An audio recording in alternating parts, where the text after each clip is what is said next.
All right, welcome to Bet the Edge. I'm Jay Croucher here with Drew Dinsick. Today, this post-Super Bowl haze, we're going to do a little NBA reset. We're going to talk about some of the key awards markets, get into most improved player, sixth man of the year, amongst others. Always one of our favorite topics. Drew, what did you think of the games last night?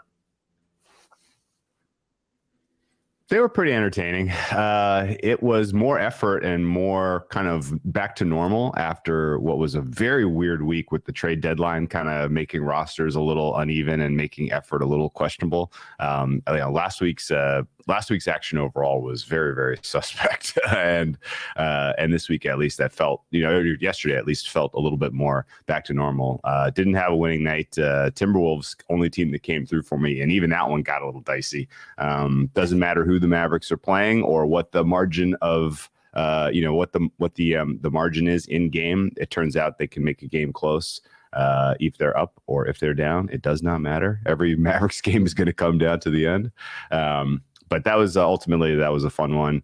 Disappointed in the Pacers. The Pacers had that game there. They made a nice little run in the second half, and I thought, okay, take this fourth quarter seriously at the beginning. Let's put a little lead on. We'll get the starters back in, and we'll put this away. They did the exact opposite. They conceded like 8 points, like right out of the gate in the fourth quarter, and then that was basically the game. They could never get back in reach. So the Pacers are kind of an interesting team now because they have a nucleus that should get them into the play-in discussion, but I don't really know what their vision is as a team. Do they want that? Do they want to tank? Like, it's not clear to me what is going on in Indiana. So maybe staying away from them for a little while. Just until I get a better sense of what their true rating ought to be. Some of these teams still desperately look like they need a break. The All-Star break is still feels perilously far away. Those who have been betting the NBA for many seasons would know that Valentine's Day is usually when we are approaching or at the All-Star break, and these guys are getting a meaningful rest. And I think you can see a little bit of fatigue starting to creep on a lot of these teams and a lot of these players, particularly the ones who haven't had time off in January and February due to injuries. So that's kind of, I think, one of the most important factors that's going to need to be kind of weaved into the handicap this week. What was your takeaway on yesterday's games? My big takeaway was the game that took place closest to me. So we segue into most improved player, which was Jalen Brunson going off against the Nets at the Garden. Brunson had 40 points, 21 shooting, amazing, 23. That was kind of a big game for the Knicks, who the Nets are one of the teams that I think they're going to be able to chase down to get into the top six, which is a key part of Mr. Brunson's most improved player case. So when we talked about this market just a week or so ago, Brunson was 20-1. He is now plus 500 on PointsBet, third favorite, rising out rapidly towards gilgeous-alexander and Lauri Markkanen. And I think that, look, there's a few markets that we're going to talk about, and I think there are big bets to make, certainly big edges to be had in all of them, but this is one of them. I think Brunson, I still think at plus 500, I think that's too big. There's some places in the market are down to plus 300 now. He's gone from 16 points per game to 24. This is now like 20 games of him averaging almost 30 a game and doing it efficiently. Maybe that's a little unsustainable, but his usage has gone way up. That is sustainable. His minutes total has gone way up. That is sustainable as well, because Tom Thibodeau is just going to run these guys into the ground until they can't go anymore. That's his established MO more than a decade as a head coach. So I think Brunson, I think the path for him to win this award is, one, just stay on his current path. Maybe he doesn't average 30 a game the rest of the way, but I think he can definitely average 27, 28, which would get him to 25 points per game on the season. Go from 16 a game to 25 a game while increasing his efficiency. All his advanced numbers have improved. Do that. Be a top 6 seed. Yes. And have Lauri Markkanen and Shai Gilgeous-Alexander both miss the play-in. Does Brunson win in that scenario, Drew? I mean, does he win unanimously in that scenario, I think is the question. The Knicks as a playoff team carried by the most improved Jalen Brunson. That's a narrative that writes itself. That sells newspapers in April, Jay. I am shocked that this is still 5-1. People are sleeping. Everybody is counting their money from the Super Bowl. They're not looking at the NBA markets correctly, because this should have moved. This already should be like more like a 200, 200, 200, in my opinion. I would actually even give Lauri Markkanen an edge over Gilgeous-Alexander. I think he should probably be third. Too much of his best play was way early in the season. And the idea that, this is slowly transitioning into a more Josh Giddey-centric team. Shai Gilgeous-Alexander is still going to be the beneficiary in terms of getting the point scoring. But I think ultimately the Oklahoma City futures depend on the development of Josh Giddey between now and the end of the season, much more than making sure Shai gets his. He's gotten the accolades in terms of midseason recognition. I think that he is probably the most likely to fall appreciably here. Markkanen is he's the one that scares me, honestly. I think between Markkanen and Brunson, those are your two realistic final two candidates. And honestly, a 6-seed Knicks team, I mean, put it to bed. If they are fundamentally in the playoffs without even having to play in, somebody's getting an award. That's for sure. Yeah, I agree. I think Shai is probably going to end up the weakest of the three candidates, because he just had the highest baseline already. He averaged almost 25 a game last year. There's just not so much. He can't go that much higher. Whereas Markkanen, I think if the vote was held today, Markkanen would win with ease. I think Markkanen should still be the favorite in the market. But this team and Markkanen, they have serious collapse potential. They're not that far off having the 5th worst record in the league. That's in play for them. They got rid of Conley, Beasley, Jared Vanderbilt. They added nothing in place of them. And the way that their last month of the season shakes up, I mean, their schedule is horrific. At Miami, Boston, Sacramento, Portland, Milwaukee, at Sacramento, Phoenix, easy one at San Antonio, then Boston, Brooklyn, LA, Denver. Like, it's just an absolute mess of a schedule. And so I think that, a lot of these awards is projecting recency bias. And if the recency bias is going to be Brunson leading the Knicks into the playoffs, not even needing the play-in, and Utah going in the tank, and Markkanen also has shutdown potential too. He might not even play the last 2 weeks of the season if they've fallen out. So I think that Brunson is still the best bet in the market. I think Lauri should be the favorite, but Brunson is right there. Let's go to 6th man of the year, which is a market that is, I think, corrected itself a little bit with Russell Westbrook being traded and no longer anchoring the market as a ridiculously short price favorite. Right now, PointsBet have Malcolm Brogdon at -165, which has some like shades of Westbrook, where that's just way too short for me. And then followed by Norm Powell at +350 and our man Tyrese Maxey at +350. Now, I think Tyrese Maxey should be the favorite in this market. I think he should have been for a while. He lost his way a little bit, where he just wasn't really adjusting to the bench role. Now Doc has fixed the rotation. Now he brings in Maxey earlier. He's pairing him to start the 2nd and 4th quarters with James Harden, which is so key for Maxey. Like, Maxey needs Harden there or Embiid, and that just makes him so much better.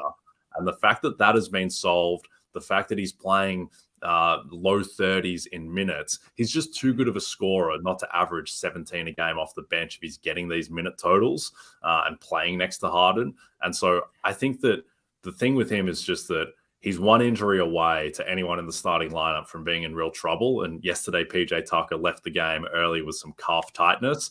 Turns out it was just precautionary. It seems like Tucker will, at worst, just miss one game and then be back after the break. But that's the thing with Maxey, is that if any of those guys, Harden, Melton, Harris, Tucker, go down, then he's probably going to start, in which case it's in peril. But I still think that he will likely qualify for the award by mid-March, be treated as a real candidate. And if he's treated as a real candidate, then I think he's just going to win, just because he's got the best case over others, so long as the Sixers keep winning too. But what do you think about Maxey, and what do you think about this market?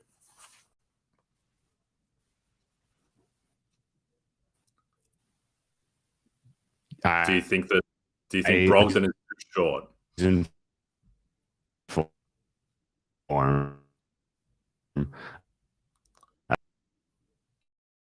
right. Well, Drew Dinsick has taken a walk with my Tyrese Maxey propaganda being too strong. But I think that the thing here is that people keep on focusing on the fact that Maxey has started too many games. But the thing is he's only started 22 games, and most of those came in the early part of the season, where he hasn't actually been really a starter since October and November, and he's going to feel like a sixth-man candidate, which I think is the key here. And right now he's at 22 starts, 15 games off the bench. He's on track to have more bench games than more starts by around the middle of March. And if that's the case, then he's got a month of runway with voters where he's actually qualified for the award.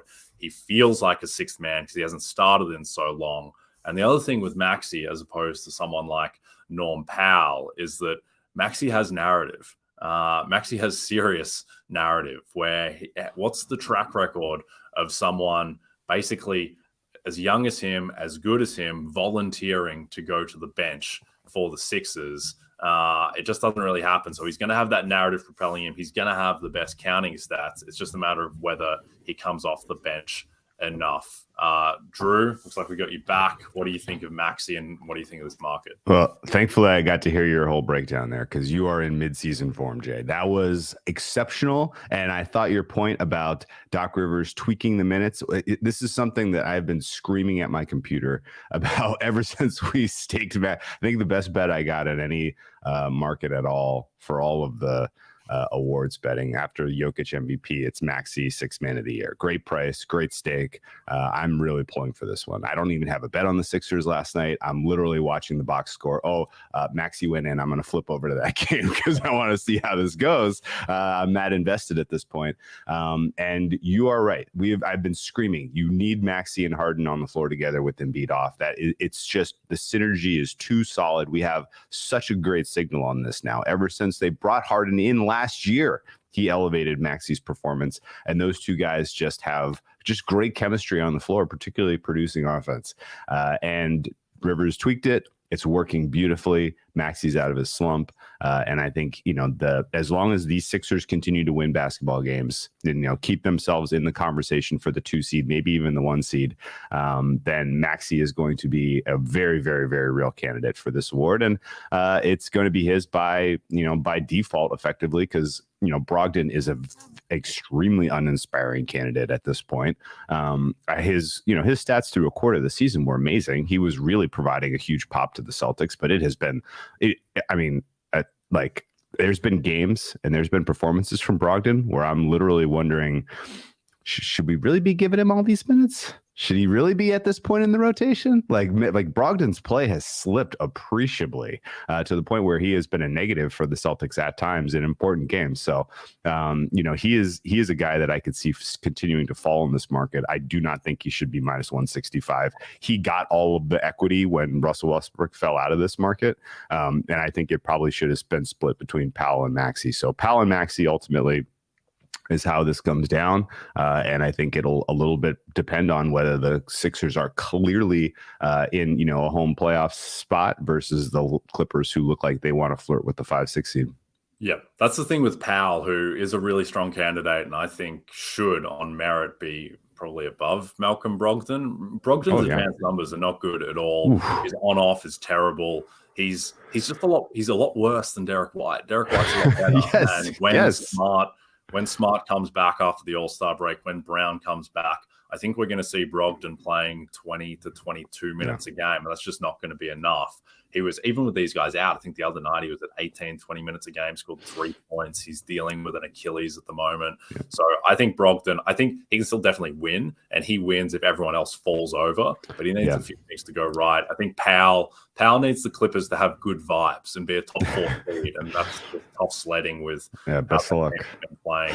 The last name I'll throw out, Christian Wood is available at like 100 to 1, 120 to 1. That's way too big for a guy who's averaging 18 and 8 off the bench. I know that Dallas team is kind of a mess, but there's so much talent. Kid went back to him in the rotation last night after having him as the third center behind JaVale McGee in the previous couple of games. And there's just too much upside for him to be that price. Like, that's a ridiculous price on Christian Wood. So I would definitely be betting that as well, even though he is an agonizing player to cheer for when you have a bet on Christian Wood. Not his fault, is Jason Kidd's fault.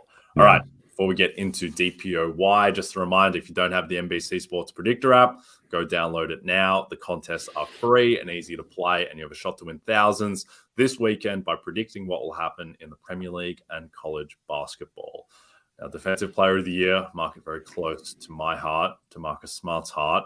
Jaren Jackson is the runaway favorite at -180, followed by Nick Claxton, who I don't think is going to win, at +500. Same price as Bam Adebayo. Brook Lopez, who's lost all of his momentum, at 10-1. Then Giannis at 30-1. And I think, Drew, the best way to frame this market is, I think there's a mistake here where right now the Cleveland Cavaliers have by far the number one defense. They've got a fair bit of separation between them and Milwaukee and the Grizzlies in 2 and 3. And their two candidates, Evan Mobley and Jared Allen, are both 50-1. So you're effectively getting, 25-1 that a player on the number one defense most likely wins Defensive Player of the Year. Now, both of those players have their own flaws and they might cannibalize the vote a little bit, but that's just too big for guys who are leading the number one defense. So my question to you is, who do you think would be Cleveland's candidate between those? Man, the right answer is Jared Allen, but the more likely guy that I feel like could kind of render support from a sort of just from a public standing is Mobley. And some of that is, and this is going to sound crazy, but it kind of matters. I think Mobley was the best rookie last year. I think people would reflect on the season now with space and be like, oh man, we really gave it to Barnes just because the Raptors made the playoffs and he kind of finished hot. I thought Mobley was the better player over the balance of the season. And I think he's been a much better player over the balance of this season. Specifically like the fact that there could be a little bit of a makeup effect, I think would matter. Jared Allen's been around for a while. He's never really been perceived, by the public as like an elite defensive player. But Mobley was talked about as a Defensive Player of the Year candidate for a lot of last season. And, I think people are going to be pretty quick to grab onto that if we continue to see Memphis slide in terms of defensive rating with Steven Adams out. Turns out Steven Adams matters, Jay. I'm glad that everybody's realizing this.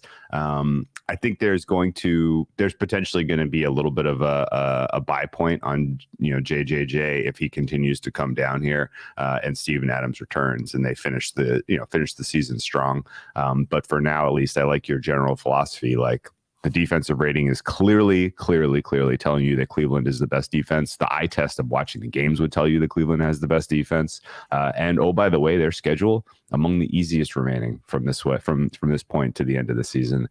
So it's not like there's really any kind of turmoil or adversity coming. But between Allen and Mobley, I think it's going to be Mobley just because of the buzz around him from last season, and people will remember that and kind of gravitate towards that as he's the best player on Cleveland defensively. Am I way off here, or do you think that the advanced statistics will lead people down the path of supporting Allen? No, I'm with you. And I was on, I guess, Allen as the candidate up until recently, but Jared Allen's just not going to win Defensive Player of the Year. Like, no one thinks he's that good. No one thinks he's as good as Jaren Jackson or Giannis. Right. And we're not talking about, when we're betting this market, we're not talking about, who has the upside to be his team's candidate. We're talking about who has the upside to actually win the award. And on that front, I think Mobley, people are going to have an easier time justifying Mobley and talking about the narrative around him because he's a generational defensive prospect and he just looks the part more than Allen. He's the guy who is kind of the unique aspect to their defense, the fact that he can play four alongside Allen, and then he's also now the backup center. And the fact that he can switch, that he's got better block numbers, he's more of a rim protector as well in a lot of ways, where he actually defends more shots around the rim than Jared Allen. And a lot of the pitfall with Mobley is that his advanced numbers aren't as good as Allen's. Yeah. That is that when Mobley is on the floor, teams are shooting 38% from three, which is outlier good. And when Mobley's off the floor, they're shooting 31% from three, which is outlier bad. And I think anyone that is going to penalize Mobley because his EPM isn't good enough, they're also going to know about the outlier shooting splits. So sure. I think Mobley has more upside. Like, he's the unicorn. He's the guy I think that has more potential as well for like highlight clips that kind of stir the narrative for, viral videos of, here's how Evan Mobley defended the last 3 minutes of this game. Like, that kind of stuff is going to be important. So Love that. Easier for the Cavs social media team to really put together a campaign for Mobley. I 100% agree. Funny enough, I just want to ask you this because you may already know this, but among the regular rotation guys for the Cavs, who has the best on-off defensive rating? It's a weird one. Is it Dean Wade? Dean Wade, yes. Dean Wade's a really good defensive player. Dean Wade. He's like the standout on-off defensive rating among all the Cavs. That's the thing with the Cavs now is that like Kevin Love's out of the rotation, and he was the worst defensive player on that team. Right. And now the fact that, I mean, they're just loaded with defensive players. They should be the best defense going forward. The fact that they can play two bigs, the fact that like Karis LeVert has turned into a good defensive player. Mitchell and Garland are trying as well. They're not being liabilities this season like they have in previous years. Okoro gives them size. Wade is really good. They're just loaded defensively, and I think they'll be the best defense going forward. So I think that's the best look. I've also bet a fair bit of Giannis at 30-1 just because the Bucks are second in defensive rating. If they get to number one, I think Giannis will be the candidate over Brook. He's just a better defensive player, and his numbers defensively are now caught up to Brooks. I think Jaren is still rightfully the favorite. Minus 180, I think, is around fair price for him. I think he deserves that. But at the same time, he's averaging 27 minutes per game, and he's missed 17 games. And by the way, Evan Mobley has played twice as many minutes almost as Jaren Jackson. So I think that could come into play. I think Jaren... It was kind of a definitional Jaren game against Boston on Super Bowl day on national TV, where amazing defensive rating when he's on the court, fouled out in 20 minutes, and he wasn't there down the stretch when they lost, which I think could become a narrative, and which is why I think this is a bit of a vulnerable market. Just quickly, Coach of the Year. To me, this market's an absolute mess. I don't know what's going to happen. I don't have a big bet here. I think the best bet on the board is probably Mark Daigneault at 30-1, just because they're a lot short. I think they're shorter by a decent amount than 30-1 to get a top 6 seed. And if he gets the top 6 seed, then he probably just wins in this pretty weak field. I think Mike Brown is probably the guy that's most likely to win, narrowly edging Joe Mazzulla, which is what the market says now. But any bet that you like in this one? Does any team have the Colts on their schedule towards the end of the season?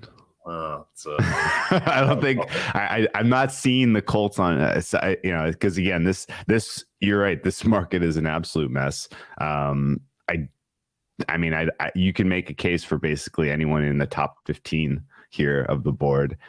Mike Brown is the only skin I have in this game, and I am I have equity. I have him at 50-1. I see him at 2-1 at the top of the board, and I'm like, who should I be betting? Because I don't have confidence that that's ultimately going to come home. Or I feel like if the Kings, we've said this a bunch on this podcast, so apologies for the repetition here, but Kings have the longest non-playoff streak of any professional sports team. Last time that they made the playoffs, I believe Mike Bibby was the point guard. It was something like 2006. I don't know.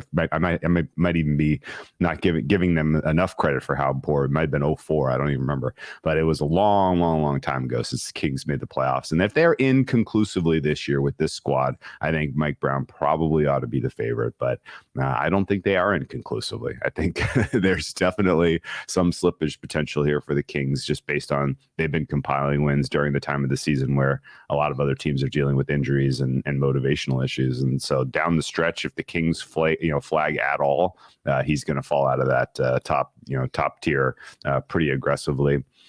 Not a lot of likelihood that any of the other Celtics are going to get an award, in my opinion.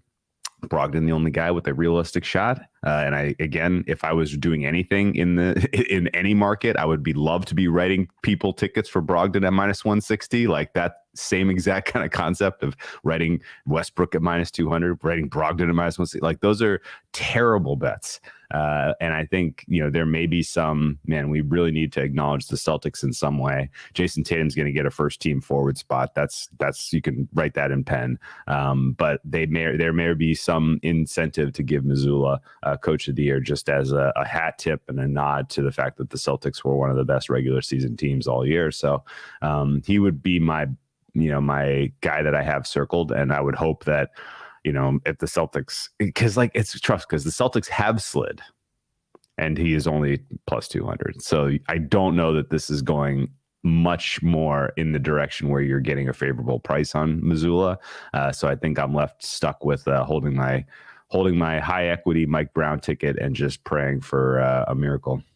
Yep, I think that's the right play. I think the Brown, I mean, yeah, they get a top 4 seed, which is very much in play. Then I think he will win. All right, before we get out of here, a reminder to download the RotoWorld app to receive breaking player news all season long. Stay ahead of the competition by favoriting players on your roster. Get the latest injury updates, player news, and much more delivered right to your phone. It's available in the App Store today.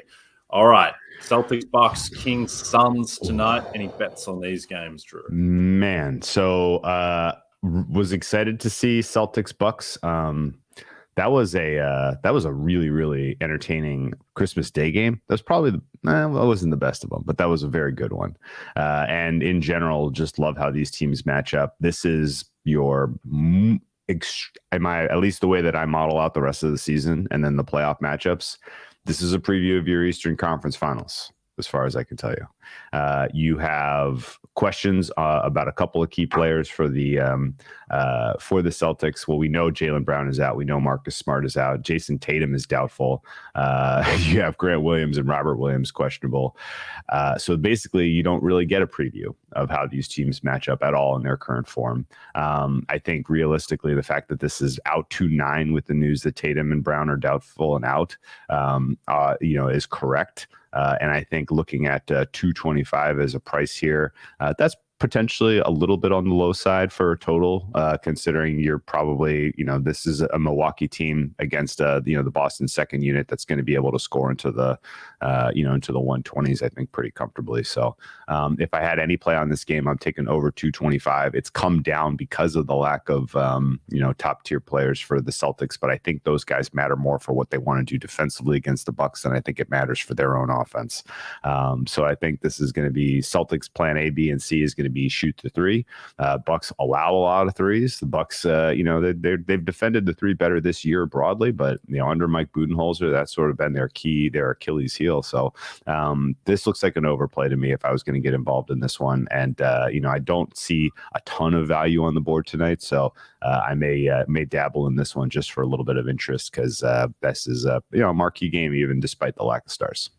Yep, I like that. My favorite bet tonight, and it's one through gritted teeth, is the Golden State Warriors plus 8.5 at the Clippers. I think that's baking in the expectation that a lot of guys sit, and I'm just not sure the Warriors have that luxury to be sitting guys. They need to win games. This is the last game before the All-Star break. I don't think we have confirmation around the status of their players, but I think they'll have enough guys go that they play enough where this line closes smaller than 8.5. I love it. It's always good to bet against the Clippers as well. One of the more frustrating teams in the NBA. All right, don't forget to check out NBCSportsEdge.com for more information to help you with your wagers. Thanks to those watching on the NBC Sports YouTube channel. And if you're listening to us in podcast form, don't forget to subscribe and rate us. From Jay Croucher and Drew Dinsick, we'll be back tomorrow.